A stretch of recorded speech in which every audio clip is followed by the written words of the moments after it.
Long before the modern era, nestled on the shores of the Adriatic and Ionian seas, the ancient land known as Illyria bore witness to the rise of early civilization.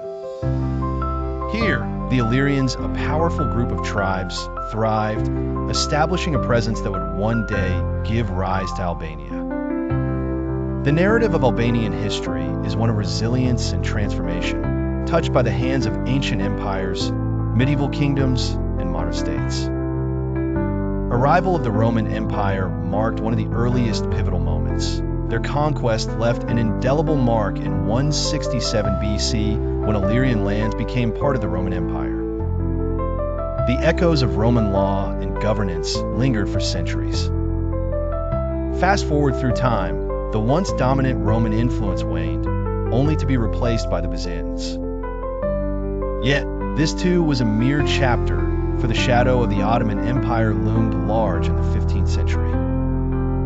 In these darkened skies of occupation, a star arose by the name of Skanderbeg. Sultan Mehmed II himself, the conqueror, was thwarted as the legendary Albanian leader, born George Kastrioti, led a 25-year rebellion that became emblematic of the Albanian struggle for freedom. Skanderbeg's banner flew high, adorned with a black double-headed eagle on a crimson field, a symbol of unity and resistance that would endure through ages. As the sands of time shifted, the world marched into a new age, and with it came a desire for autonomy. In 1912, amidst the fragmented Ottoman Empire, Albania declared its independence on the 28th of November, a solemn day etched into the nation's heart. Amidst the turmoil of two world wars, Albania's story became intertwined with global tides of change.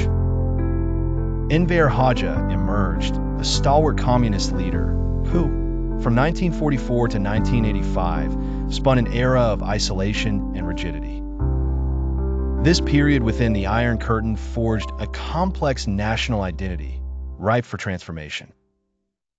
The 1990s heralded an era of awakening, as Albania shook off the shackles of communism, its people yearning for democracy and prosperity.